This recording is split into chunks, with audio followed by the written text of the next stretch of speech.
Have you ever noticed how some people's voices just stop you in your tracks? Not because they're loud or because they're trying hard to get your attention, but because there's something unmistakably them about the way they sound. And here's what most people don't realize. Your voice isn't just a tool for communication. It's a window into who you actually are. The real you. The one that exists beneath all the masks we wear for the world. Think about the last conversation you had with someone you trust completely. Someone where you didn't have to perform or pretend. Notice how different your voice probably sounded compared to when you're at work or in a group of strangers or talking to someone who intimidates you. We all do this. We modulate, we shift, we become different versions of ourselves depending on the context. But underneath all of that, there's a baseline, a natural frequency that's uniquely yours. And that frequency? It tells a story about who you are at your core. I'm not talking about your accent or the pitch of your voice or whether you're naturally soft-spoken or loud. I'm talking about something deeper, the texture of your voice, the rhythm, the way you breathe between words, the pace at which you speak, the energy you bring to your words. These elements create what I call your voice signature, and it's one of the most honest things about you because it's incredibly hard to fake for extended periods of time. Let me break down what different voice signatures reveal about your inner self, and I guarantee you'll recognize yourself or someone you know in here. First, there are the slow speakers. These are people who take their time. They pause. They don't rush to fill silence. When they talk, there's a deliberateness to it. Now here's what's interesting. Slow speakers are often perceived as less intelligent or less confident, which is actually completely backwards. Research shows that people who speak slowly tend to be deep thinkers.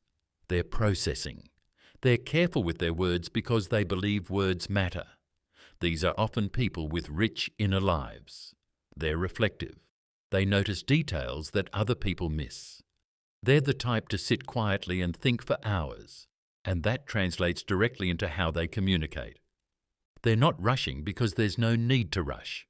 They know what they want to say, and they're going to say it properly, even if it takes an extra beat. Then there are the rapid-fire speakers. These people are the opposite. Their minds are moving at lightning speed, and their mouths are trying to keep up. They're excited. They're energized. They jump from topic to topic because their brains are making connections faster than most people can follow. Now, rapid speakers are often stereotyped as anxious or scattered, but that's not always the case. Yes, some rapid speakers are nervous and are trying to get through something uncomfortable. But many rapid speakers are simply high-energy individuals with overactive minds. They're often creative. They see possibilities everywhere. They're the people who come up with 10 ideas before you finish thinking about one. They're not better or worse than slow speakers, just different. They're operating at a different frequency, and their voice reflects that. Then there's the warm voice. This is the person whose voice has a natural softness to it, a quality that makes you feel safe. These people tend to be empathetic. They're good listeners. Their voice draws people in. There's an invitation in their tone. Warm-voiced people often grew up in environments where emotional connection was prioritized. They learned early that people matter, and that comes through in how they communicate. They're not trying to convince you of anything. They're trying to connect with you. And that's a superpower in a world where most people are just trying to be heard. Then there's the sharp voice. These are people whose words have edges. Their tone is direct. Sometimes it can feel cutting, even when they don't mean for it to be.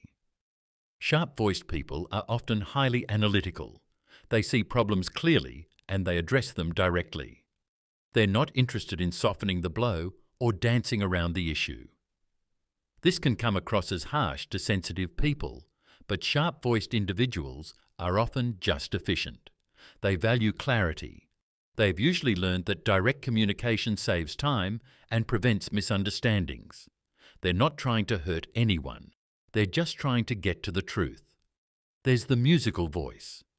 These are people who naturally vary their pitch and tone. They're expressive. They bring colour to their words.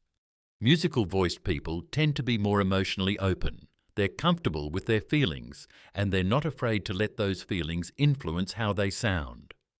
They're often performers at heart, even if they don't perform for a living. They understand the power of delivery. They know that how you say something is just as important as what you say. These people tend to be more social, more outgoing, more willing to take emotional risks. And then there's the steady voice. This is the person whose tone and pace remain relatively consistent. They're calm. They're reliable. Steady-voiced people often have strong internal anchors. They're not easily rattled. They've usually developed a strong sense of self, and that stability comes through in their communication. These are the people you want in the room when things get chaotic. Their voice is like a steady heartbeat. It's reassuring. It's grounding. But here's what I really want you to understand. Your voice signature is not fixed. It's not destiny. It's not something you're stuck with. Your voice actually evolves as you evolve. If you were anxious and rapid speaking 5 years ago, but you've done inner work and grown, your voice will reflect that. It'll naturally slow down. It'll become more grounded. Conversely, if you've become more stressed or less authentic in how you're living, your voice will reflect that too. It'll tighten up. It'll lose some of its natural resonance. The real power here is awareness. When you start paying attention to your voice, you start paying attention to yourself. You notice when you're operating from fear versus love. You notice when you're being authentic versus performing. You notice when you're rushing because you're excited versus rushing because you're anxious. And once you notice, you have a choice. You can choose to slow down and get more intentional. You can choose to add more warmth. You can choose to be more direct. You can choose to let your natural musicality come through. Your voice is incredibly responsive to your inner state and your conscious intention. So here's what I want you to do. For the next week, really listen to yourself, not in a judgmental way, just with curiosity. Notice your voice signature. Notice when it changes. Notice what triggers those changes. Notice what your voice is telling you about who you are right now. And if you find that your voice doesn't quite match who you want to be, you can change it. Not by faking it, but by becoming the person whose voice you want to have. Your voice is more honest than your words will ever be. It's time to listen to what it's been trying to tell you.